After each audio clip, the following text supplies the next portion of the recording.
Hello friends, मैं हूं आपका दोस्त प्रवीण कुमार बागड़े और आज हम पढ़ेंगे दोस्तों कंप्यूटर का नवा टॉपिक फ्लोचार्ट और कंप्यूटर भाषाएं। तो दोस्तों मैं आपको बता दूं फ्लोचार्ट और कंप्यूटर भाषाएं इसके बारे में थोड़ा सा बता दूं दोस्तों। तो मैं आपका दोस्त प्रवीण कुमार बागड़े आपको बता रहा हूं दोस्तों कि इसके पहले के प्रीवियस वीडियोस में मैंने परीक्षा मंथन के दोस्तों 8 टॉपिक को चेहरा दिखाकर और पीडीएफ के द्वारा आपको पढ़ा दिया है। तो आपको मेरे वीडियोस कैसे लग रहे हैं, आपको उन्हें लाइक करना है, कमेंट करना है और दोस्तों में शेयर करना है। और अगर आपने हमारे इस चैनल को अब तक सब्सक्राइब नहीं किया है दोस्तों, तो आपको हमारे चैनल को सब्सक्राइब करना है। तो अब बिना देरी किए दोस्तों शुरू करते हैं अपनी कहानी। तो दोस्तों आज हम पढ़ेंगे फ्लोचार्ट और कंप्यूटर लैंग्वेज। तो दोस्तों बात करेंगे हम प्रोग्रामिंग लैंग्वेज की। तो सबसे पहले मैं आपको जानकारी के लिए बता दूं दोस्तों, मैं आज आपको पहला टॉपिक पढ़ाऊंगा एल्गोरिथम। पहला टॉपिक है आपका एल्गोरिथम। तो जानकारी के लिए मैं बता दूं दोस्तों, आपको कंपटीशन एग्जाम में एल्गोरिथम से रिलेटेड बहुत से क्वेश्चन आते हैं। सबसे पहली चीज तो ये होती है दोस्तों, एल्गोरिथम को हिंदी में कहा जाता है प्रक्रिया क्रम। और अगर आप परीक्षा मंथन की बुक पढ़ेंगे दोस्तों, तो उसमें प्रक्रिया क्रम के बारे में दिया हुआ है। आपको बुक भी परचेस करना है, उसे पढ़ना है। तो दोस्तों मैं आपको बताने वाला हूं एल्गोरिथम या प्रक्रिया क्रम क्या होता है। तो दोस्तों कंप्यूटर जो होता है वो एक मशीन होती है और कंप्यूटर में किसी भी समस्या को हल करने के लिए हम क्या करते हैं, कंप्यूटर में विशेष उद्देश्यों के लिए प्रोग्राम बनाते हैं दोस्तों। तो जो हम प्रोग्राम बनाते हैं उस प्रोग्राम में किसी भी समस्या को हल करने के लिए जो हम स्टेप बाय स्टेप प्रोसेस को फॉलो करते हैं या जो भी चरणबद्ध तरीके से जो स्टेप्स को फॉलो करते हैं दोस्तों, तो उन किसी भी समस्या को हल करने के लिए अपनाए गए क्रमबद्ध स्टेप्स को प्रक्रिया क्रम या एल्गोरिथम कहा जाता है दोस्तों। तो एल्गोरिथम जो होता है दोस्तों वो क्या होता है कि एल्गोरिथम कंप्यूटर में किसी समस्या को हल करने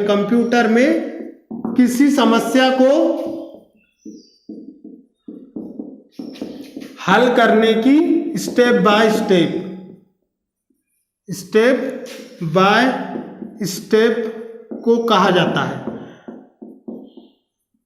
तो इस तरह से दोस्तों एल्गोरिथम क्या है, एल्गोरिथम कंप्यूटर में किसी समस्या को हल करने के स्टेप बाय स्टेप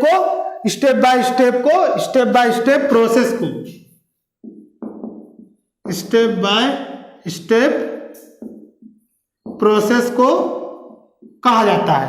तो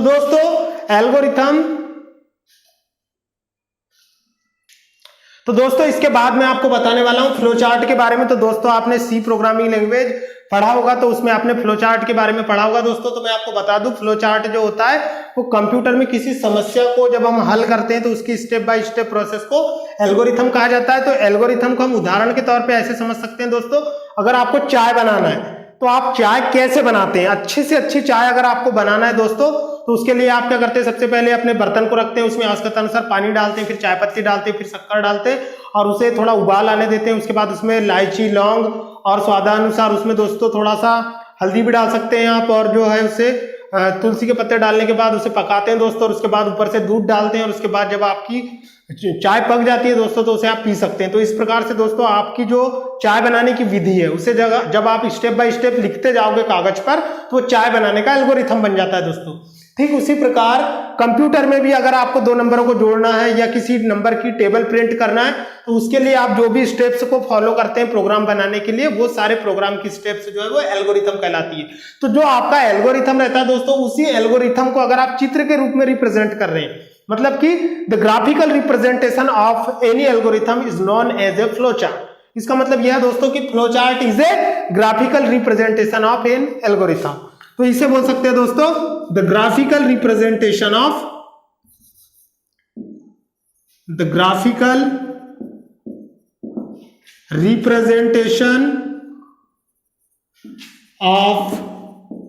algorithm is called as a flowchart। तो दोस्तों मैं आपको पहले ही बता चुका है कि the graphical representation of algorithm is called as a flowchart, मतलब कि जो आपने समस्याओं को हल करने की स्टेप्स लिखी है उसको अगर आप चित्र के रूप में प्रदर्शित करते हैं तो उसे फ्लोचार्ट कहा जाता है दोस्तों। तो मैं बता दूं आपको दोस्तों, फ्लोचार्ट में अनेक प्रकार के सिंबल्स यूज किए जाते हैं जिनके बारे में मैं अब आपको बताने वाला हूं। तो कुछ सिंबल्स होते हैं दोस्तों, जैसे होता है आपका ये, तो इसे दोस्तों टर्मिनल कहा जाता है। जो आपका अंडाकार होता है दोस्तों इसे टर्मिनल कहा जाता है। इसके बाद में दोस्तों आपका ये समांतर चतुर्भुज होता है, ये जो होता है दोस्तों आपके इनपुट एंड आउटपुट के लिए होता है। एंड इसके बाद में दोस्तों आपका जो रेक्टेंगल होता है, ये जो होता है दोस्तों रेक्टेंगल जो होता है ये प्रोसेसिंग बॉक्स कहलाता है, प्रोसेसिंग बॉक्स। इसके बाद में दोस्तों ये होता है आपका टर्मिनल, ये होता है आपका इनपुट आउटपुट बॉक्स, ये प्रोसेसिंग बॉक्स। इसके बाद में होता है दोस्तों आपका डिसीजन मेकिंग बॉक्स, इसे कहा जाता है दोस्तों डिसीजन मेकिंग बॉक्स। ये जो होता है दोस्तों दो स्थितियों में से एक स्थिति को चुनने के लिए प्रयोग किया जाता है। और इसके बाद में होती है दोस्तों आपकी कनेक्टर लाइंस, जो कि इस टाइप से होती है दोस्तों। इसके बाद में हम बात करेंगे दोस्तों, ये कनेक्टर्स लाइंस होती है।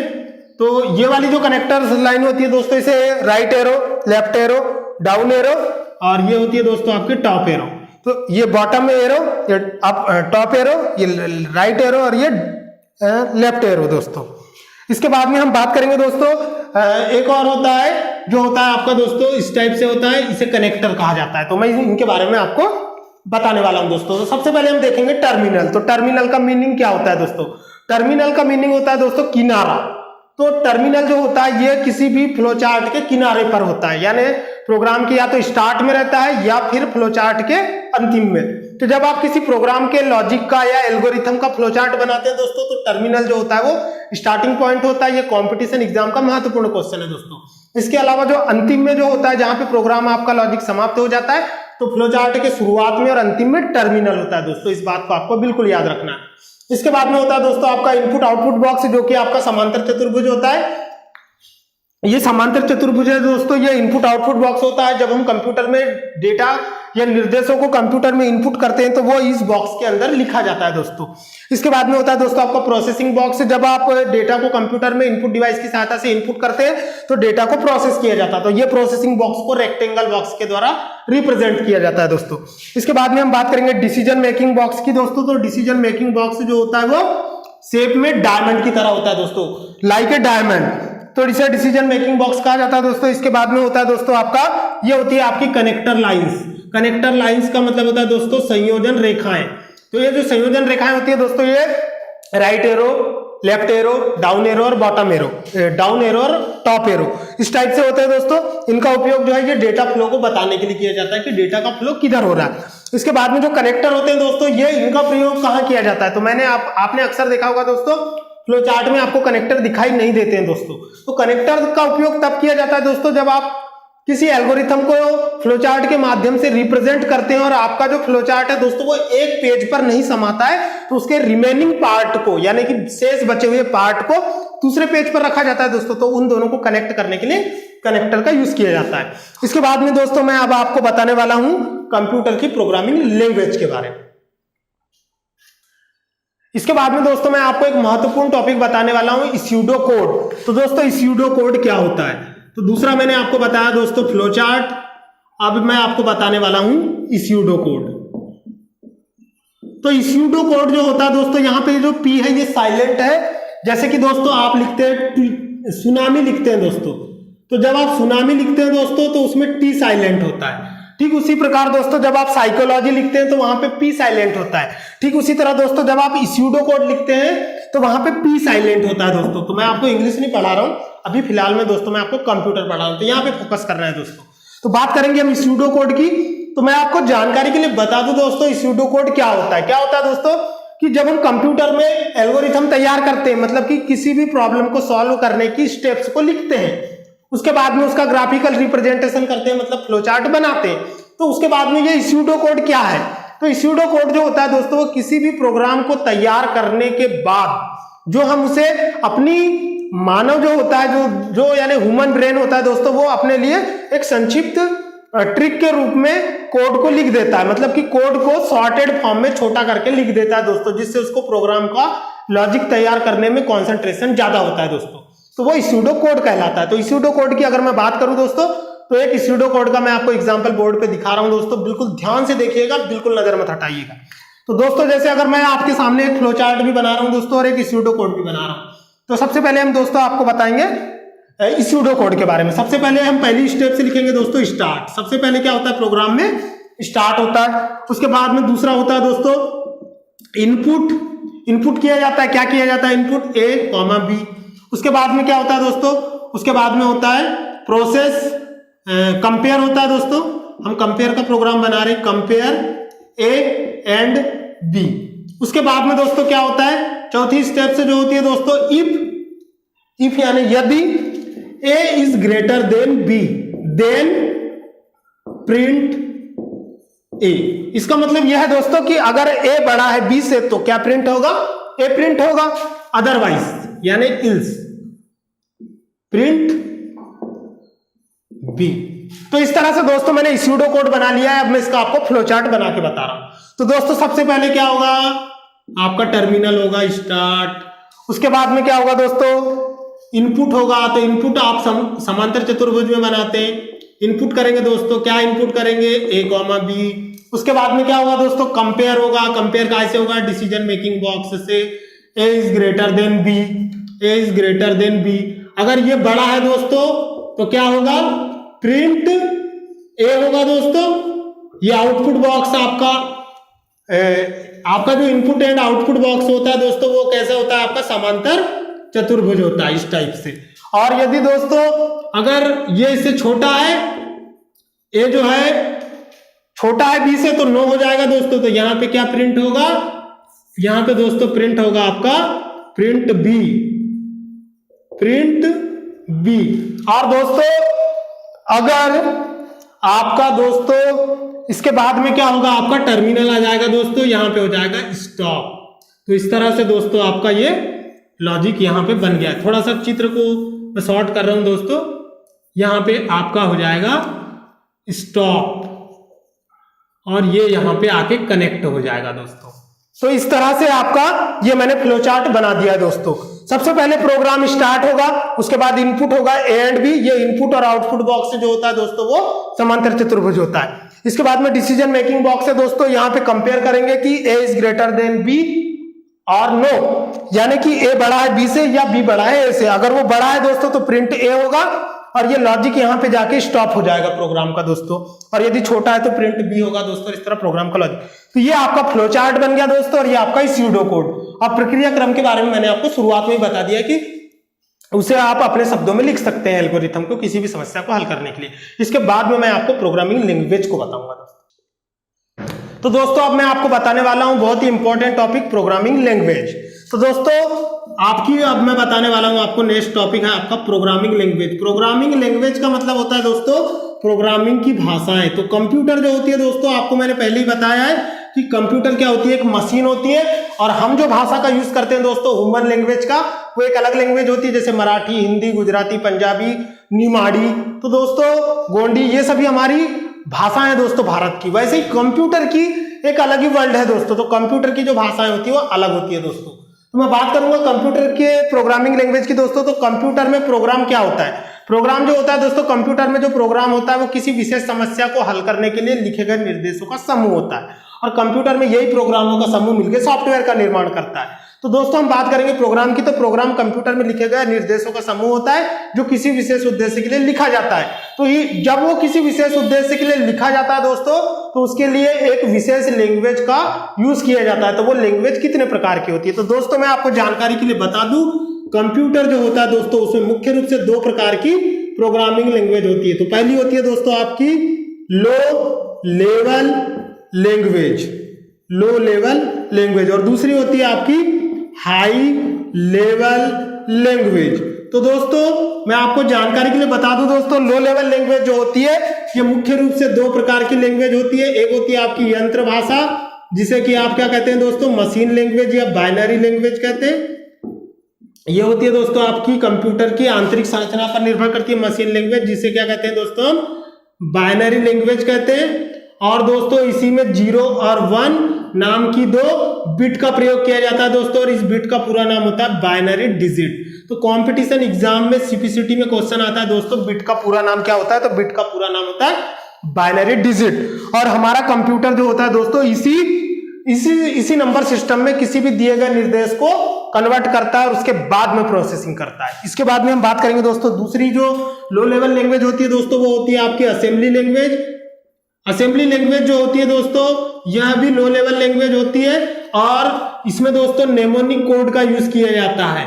तो दोस्तों मैं आपको जानकारी के लिए बता दूं, नेमोनिक में एम जो है दोस्तों वो साइलेंट है और इसमें छोटे छोटे कोड वर्ड होते हैं दोस्तों, जैसे कि ऐड जोड़ने के लिए, सब्सट्रैक्शन घटाने के लिए, मल गुणा करने के लिए और एलडी लोड करने के लिए दोस्तों। तो इस तरह के नेमोनिक कोड्स का यूज किया जाता है।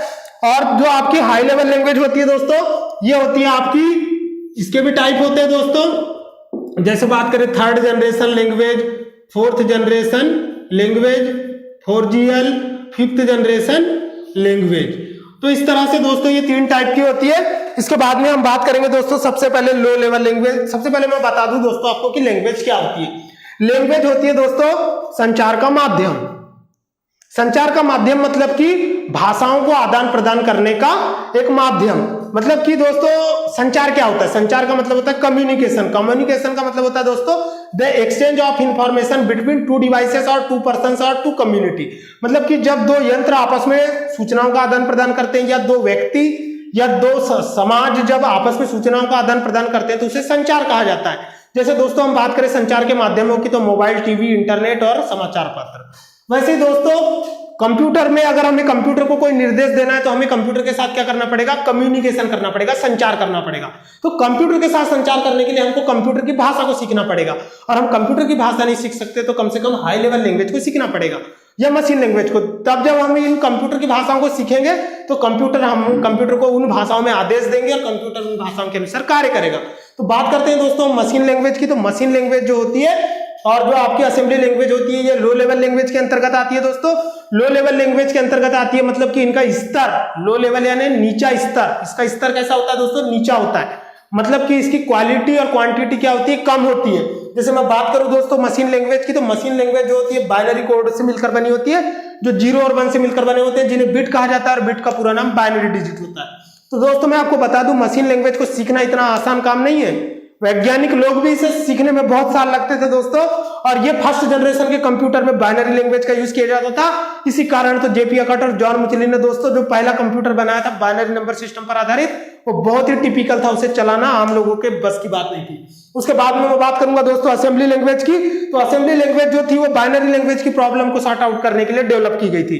तो असेंबली लैंग्वेज जो होती है दोस्तों वो बाइनरी लैंग्वेज से सरल होती है और इसके कोड जो होते हैं वो छोटे होते हैं। तो बात करें दोस्तों बाइनरी लैंग्वेज की, तो बाइनरी लैंग्वेज 0 और 1 से मिलकर बनी होती है, इसीलिए इसमें एरर का पता लगाना बहुत ही मुश्किल कार्य होता है दोस्तों। और असेंबली लैंग्वेज जो होती है वो उससे थोड़ी सरल होती है, इसीलिए उसमें आसानी से आप जो है एरर्स को रिमूव कर सकते हैं दोस्तों। इसके बाद में मैं बात करूंगा दोस्तों आपकी लो लेवल लैंग्वेज की, मशीन लैंग्वेज और असेंबली लैंग्वेज की।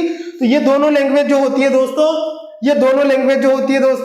ये मशीन डिपेंडेंट होती है। मतलब कि जिस मशीन पर इन लैंग्वेज से संबंधित प्रोग्राम बनाए जाते हैं दोस्तों, उसी मशीन पर चलते हैं। अगर आप मशीन लैंग्वेज में कोई कंप्यूटर पे प्रोग्राम बनाओगे और उस प्रोग्राम को पेन ड्राइव पर कॉपी करके दूसरे कंप्यूटर पर रन करोगे तो वो रन नहीं होते हैं दोस्तों। इसीलिए इन दोनों लैंग्वेज को मशीन डिपेंडेंट लैंग्वेज कहा जाता है। मशीन डिपेंडेंट का मतलब होता है दोस्तों कि ये कंप्यूटर के प्रोसेसर की आंतरिक संरचना पर डिपेंड करती है।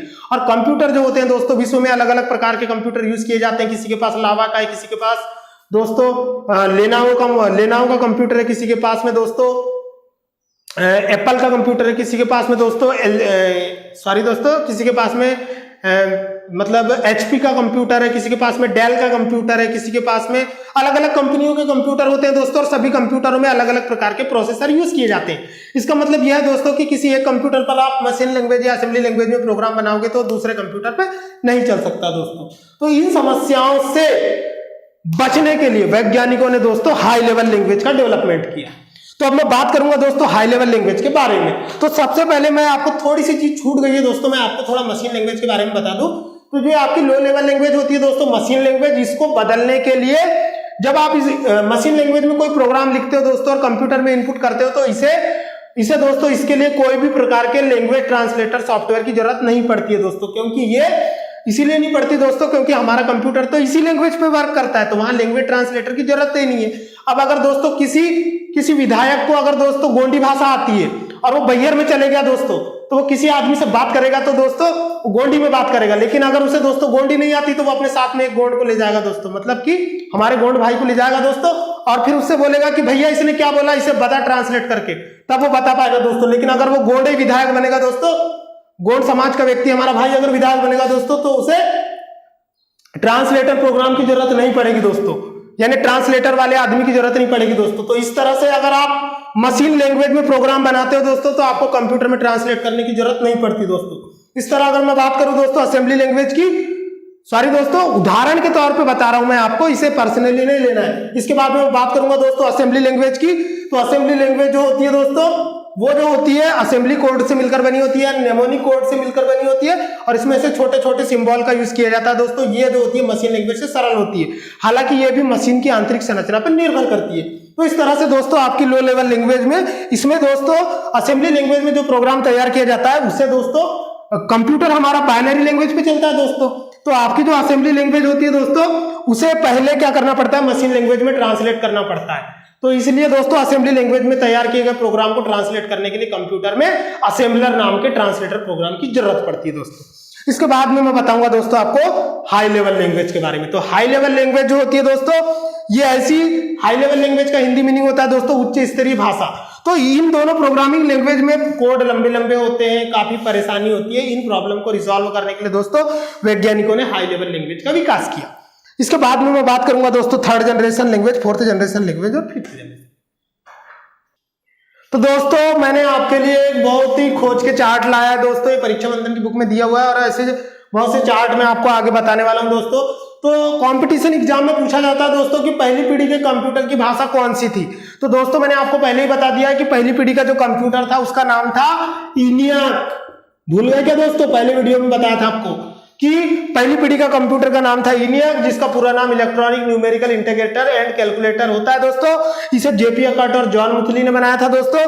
तो ये जो था दोस्तों पहली पीढ़ी के कंप्यूटर था, और इसमें ये कौन सी लैंग्वेज पे चलता था, बाइनरी लैंग्वेज पे। ये पहला इलेक्ट्रॉनिक कंप्यूटर था दोस्तों। तो पहले पीढ़ी की कंप्यूटर भाषा थी मशीन लैंग्वेज या बाइनरी लैंग्वेज दोस्तों। तो इसे आपको बिल्कुल रट लेना है, कॉम्पिटिशन एग्जाम में क्वेश्चन आता है दोस्तों कि आपका जो होता है पहली पीढ़ी की कंप्यूटर लैंग्वेज कौन सी है, तो पहली पीढ़ी की बाइनरी लैंग्वेज है, मशीन लैंग्वेज है। इसके बाद में दूसरी पीढ़ी की कंप्यूटर भाषा, तो दोस्तों दूसरी पीढ़ी की कंप्यूटर भाषा असेंबली लैंग्वेज, जो कि बाइनरी लैंग्वेज से थोड़ी सरल थी। इसके बाद में मैं बात करूंगा दोस्तों तीसरी पीढ़ी की कंप्यूटर भाषा की। तो ये हाई लेवल लैंग्वेज है दोस्तों, क्योंकि तीसरी पीढ़ी में दोस्तों आपकी पहली प्रोग्रामिंग लैंग्वेज फोर्ट्रॉन दोस्तों 1957 में आ चुकी थी, जिसे जॉन W बेकस ने दोस्तों खोज किया था, और वो पहली हाई लेवल प्रोग्रामिंग लैंग्वेज थी दोस्तों, जिसका नाम है फोर्ट्रॉन, जिसके बारे में मैंने आपको कई बार बताया है दोस्तों। उसका नाम है, क्या नाम है दोस्तों, फोर्ट्रॉन। फोर्ट्रॉन का पूरा नाम होता है फार्मूला ट्रांसलेशन, और ये जो है दोस्तों इसका उपयोग जो है बीजगणितीय गणनाओं के लिए और साइंटिफिक रिसर्च के लिए किया जाता है। जो लोग MSc करते हैं केमिस्ट्री से, वो लोग इससे रिलेटेड प्रैक्टिकल करते हैं दोस्तों, आप किसी भी MSc वाले से पूछ सकते हैं। इसके बाद में मैं बात करूंगा दोस्तों चौथी पीढ़ी की कंप्यूटर की भाषा। तो चौथी पीढ़ी की जो कंप्यूटर भाषा है दोस्तों, तो दोस्तों मैंने आपको यहाँ पे बताया नहीं कि हाई लेवल लैंग्वेज जो थी वो कौन कौन सी थी। वो थी दोस्तों आपकी फोर्ट्रॉन थी दोस्तों, इसके बाद में थी बेसिक, उसके बाद में थी दोस्तों C++, इस टाइप से दोस्तों। इसके बाद में चौथे पीढ़ी की जो कंप्यूटर भाषा थी दोस्तों, वो थी डोमेन स्पेसिफिक लैंग्वेज। इसके अंतर्गत आती है दोस्तों SQL, DBMS आधारित लैंग्वेजेस आती है दोस्तों। तो ये सारी जो होती है दोस्तों ये चौथी पीढ़ी की प्रोग्रामिंग लैंग्वेज थी, जैसे कि दोस्तों ओरेकल भी जो है दोस्तों ये चौथी पीढ़ी की कंप्यूटर प्रोग्रामिंग लैंग्वेज है। इसके बाद में हम बात करेंगे दोस्तों पांचवी पीढ़ी की कंप्यूटर लैंग्वेज के बारे में। तो पांचवी पीढ़ी की जो कंप्यूटर लैंग्वेज है दोस्तों वो है artificial intelligence based programming language दोस्तों। तो इस तरह से दोस्तों मैंने आपको लैंग्वेज का चार्ट समझा दिया है। तो पांचवी पीढ़ी में दोस्तों आर्टिफिशियल इंटेलिजेंस पर आधारित प्रोग्रामिंग लैंग्वेज आ गई थी, जिसमें क्या हुआ था दोस्तों कि आप जो है कंप्यूटर में मशीनों की बुद्धिमत्ता को बढ़ा सकते हैं। आर्टिफिशियल इंटेलिजेंस जो है दोस्तों ये कंप्यूटर की आधुनिक शाखा है, जिसके अंतर्गत हम मशीनों के अंदर बुद्धिमत्ता बढ़ाने की ट्रेनिंग करते हैं दोस्तों। मतलब कंप्यूटर को इंटेलिजेंट डिवाइस बनाते हैं। जो आपके स्मार्टफोन है दोस्तों उसमें आप थंब लॉक लगाते हैं, फेस रिकॉग्निशन लॉक लगाते हैं दोस्तों, तो वो सभी जो है वो पांचवी जनरेशन की लैंग्वेज के प्रोग्रामिंग के बदौलत ही कामयाब हुआ है दोस्तों। तो बात करेंगे हम दोस्तों पांचवी पीढ़ी की प्रोग्रामिंग लैंग्वेज की। तो यह दोस्तों आर्टिफिशियल इंटेलिजेंस पर आधारित प्रोग्रामिंग लैंग्वेज, और इसकी उदाहरण है दोस्तों लिस्प, जिसका कि पूरा नाम कंपटीशन एग्जाम में आता है दोस्तों। इसका पूरा नाम होता है लिस्ट प्रोसेसिंग। इसके अलावा दोस्तों एक और प्रोग्रामिंग लैंग्वेज होती है जिसका नाम होता है प्रोलॉग। इसका पूरा नाम होता है दोस्तों प्रोग्रामिंग इन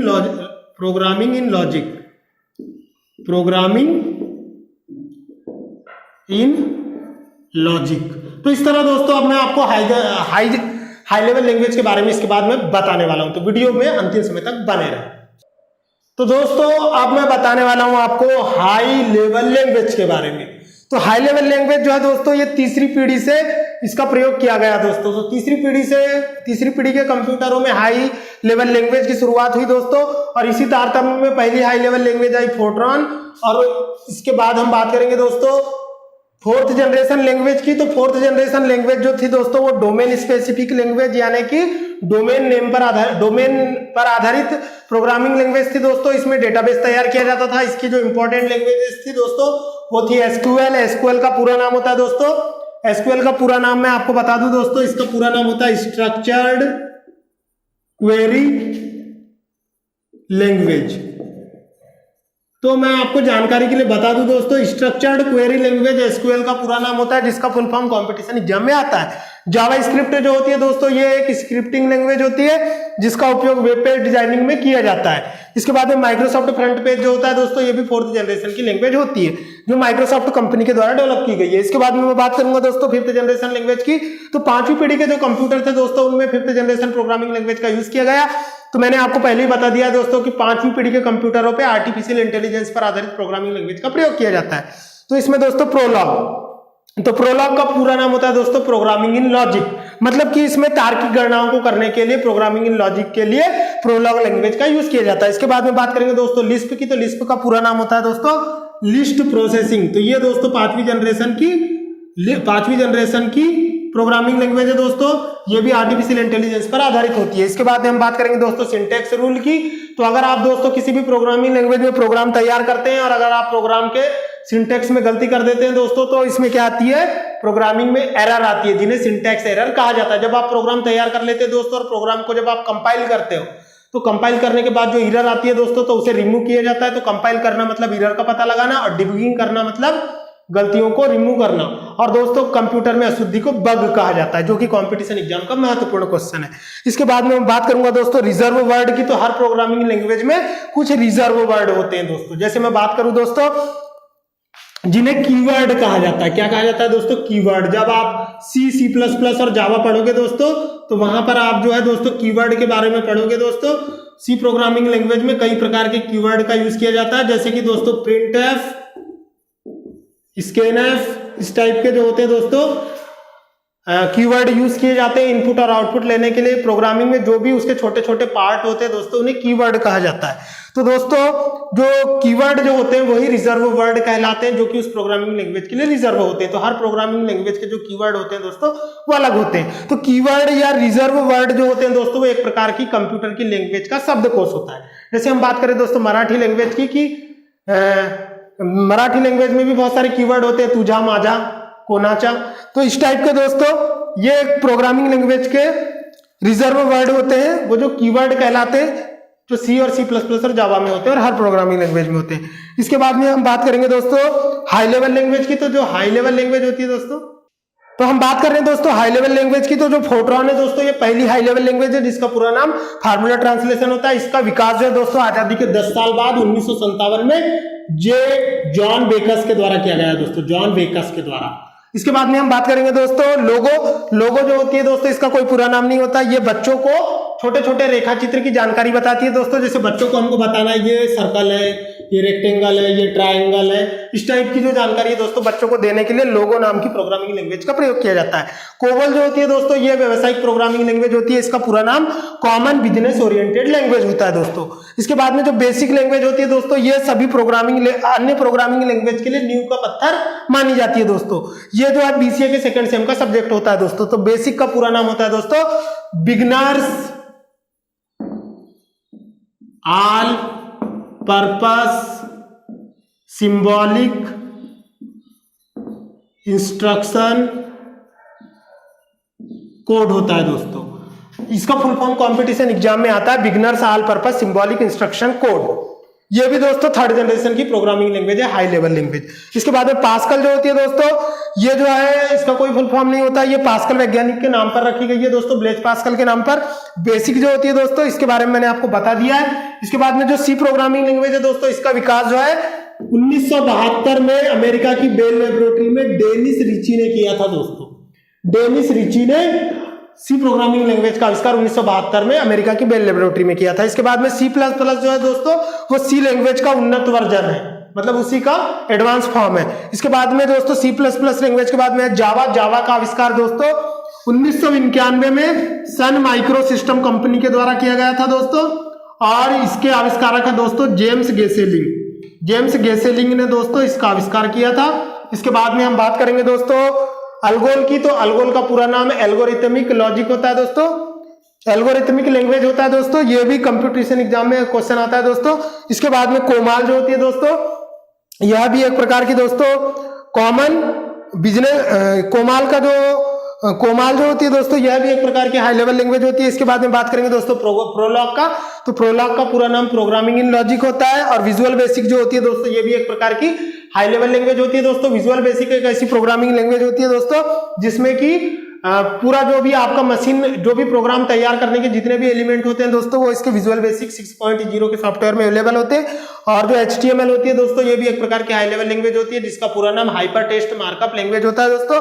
ये एक प्रकार की स्क्रिप्टिंग लैंग्वेज होती है दोस्तों जिसकी सहायता से आप वेब पेज को डिजाइन कर सकते हैं। इसके बाद में दोस्तों मैं आपको मिलूंगा अगले वीडियो में, तब तक के आप पूरे वीडियो को देखें दोस्तों और अपनी कमेंट जरूर करें और हमारे प्रत्येक वीडियो को लाइक करें और दोस्तों के बीच में शेयर करें।